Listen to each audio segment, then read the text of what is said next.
Hi, I'm David Hall, and I'm the founder of the Breakthrough Coaching Program. I'm here today with Jamie Knight, who has started up a marketing and branding company called Firecracker Agency. And I want to thank you for being here today. Yeah, thanks for having me. Okay. I'm excited. So in a startup, there's obviously some unique things that have to be worked through in order to become a successful company, right? So how long have you been doing this so far? So I've been in the industry for about 15 years, maybe a little bit longer, promoting things. But this is only about a week in to this new endeavor. So it's just brand new. It's brand new. Right. Okay. So what do you see as the big priority items here in the near term? And I say in the near term very pointedly because I believe startup companies really need to focus pretty much only on the near term. Okay. Right. So what's in your head at this point?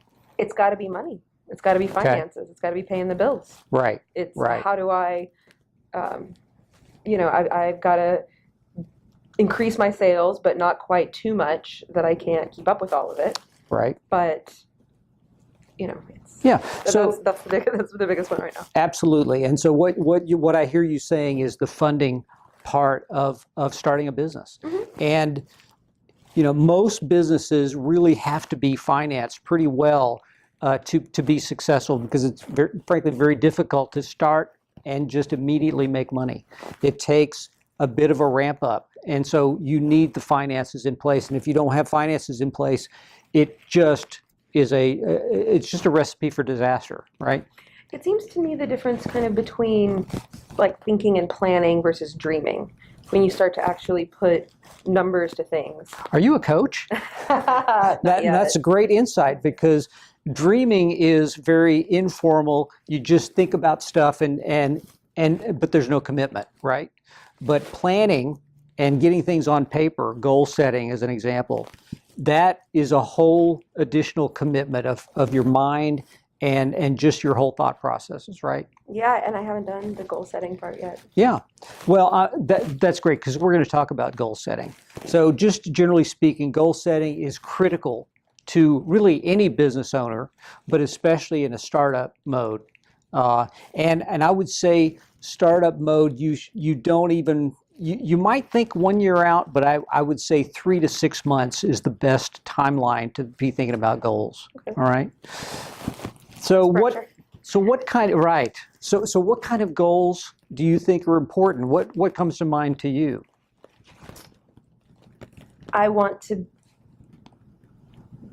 have 5 clients. Okay. And I want to have 5 clients that I can handle their entire marketing endeavor for. So I can help them have a hand in guiding the whole marketing leg of their business. And so that's from branding or social, web development.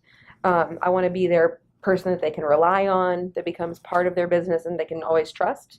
And I want to keep it small, boutique, but really high level clients. Okay, great. And so again, it's very interesting when you talk to clients or people in general about what they think and how they kind of quantify goals, right? I am a CPA by trade, an accountant, so I think in terms of money, right? So I am thinking in terms of profit or sales or the financial side. It doesn't mean it's right, but why might I be reluctant to do that? Like, why didn't I just say I want $25,000 automated revenue, recurring billing every month because I want 5 clients to pay me 5? Like, why is that hard for some people? Well, I think there really is no right and wrong. The point is, I think you need to. That's where coaching comes in. That you need to consider both. It's not enough to have 5 clients, and you know that really, it might keep you busy, and you might even be happy. But if it's not making money, then that's not really the point of why you're in business, right? So the financial aspects of goal setting, can't be put aside. They have to be factored in. Otherwise, again, it's not really fulfilling the point of being in business. Okay. Mm-hmm. Otherwise, just join a nonprofit, right? And you are in business to make money. Is that right? Yes, sir. Yeah, absolutely. So nothing wrong with wanting 5 clients. It's a good goal. All right. But in the meantime, very important to also create a budget, short-term budget, including how much money I have now, and then projecting it on a monthly basis, say 6 months out would be a good start. And what that does is it makes you understand what it's going to take to run the business, okay? Because you may decide that five clients, how much money does that, is there a number that comes to mind that if 5 clients could generate for you? $25,000 a month. Okay, so 6 months, that's $150,000, all right? So in a startup, seems to me that's a pretty good goal. And what are your costs in general? Overhead just to live. Mm-hmm. So you'll be doing all the work yourself, all the consulting work? Yes, but I'm going to use a few different content creators along with me, videographers, drone operators. So you'll have some artists, outside some consulting. Web developments, but I want to be the captain of the ship. I understand. Most entrepreneurs do. That's just part of being an entrepreneur. And so it's important for you to think through what your costs are going to be.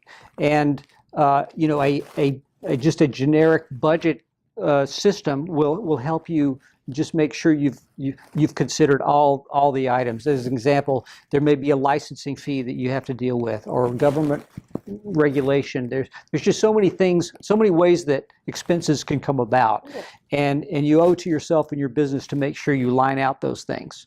Because, I mean, even if they only come once a year, you want to make sure you factor that into your budget. Too often, people that are in business only think of the top line.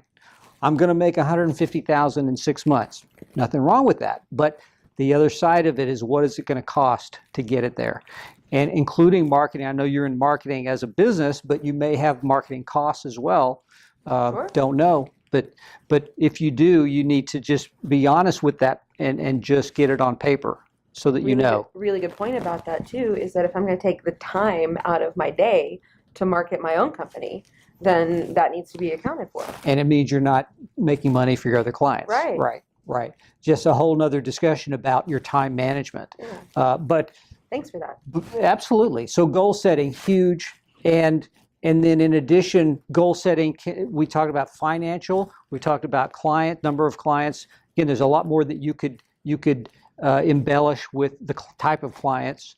But then there's staffing, and then there's, location of where your business is, and just a whole number of goals that could be looked at. I don't encourage you to create a bunch of goals, but I would say in a startup, maybe 3 to 10 big goals would be the right amount for a startup. Anything beyond that is going to be too confusing to the system. So I think you're really in the right place. You're thinking about those clients. You're thinking about how you're going to actually make money, and that is the most important thing. If you're focused on, hey, I want to get my office open, okay, and I want to get my, I want to get my notepads, and I want to hire an administrative assistant, and all of this stuff, that's not really where you need to be. Well, that's down the road when you get established with a real revenue stream, right? Okay. Yeah. So I would discourage, unless you're just so well funded that you don't really have to be concerned about the cash balance, then maybe you can just go out and say, okay, I'm going to create a big office and deck it all out. Yeah. But you're like almost all entrepreneurs. That is, they need to start making money fairly quickly. Mm-hmm. Yeah. All right. So do you think goal setting would be beneficial to you as part of your business startup? Yeah, I'm excited to do it. Yeah. So in another session, we'll talk about more specifics of goal setting and maybe line out a few. So I go home, I get a notebook, and I write them all down. Yeah, I would suggest that you just take a step back, do some breathing, try to relax, and allow your mind to just have all the stuff come out, and just write down all as raw material. Okay, so everything should be on the table, so to speak, about what you're thinking about, what you think the company ought to do, and then from that you pull out the priority items. You can't do everything on the front end, right? It takes time. Don't tell me you can't do everything. Hey, again, as an entrepreneur, we tend to think, yeah, we can do everything. And we can, but maybe not all at once, right? Yeah, you're right. You're right. So yeah, pull all the raw data, and then from that, that's where the goals can be derived. Awesome. Okay? All right, so think that can help? Yes, All I do right, think that very can help. good. Thank Okay. you. Well, thanks for coming in, Jane. Yeah.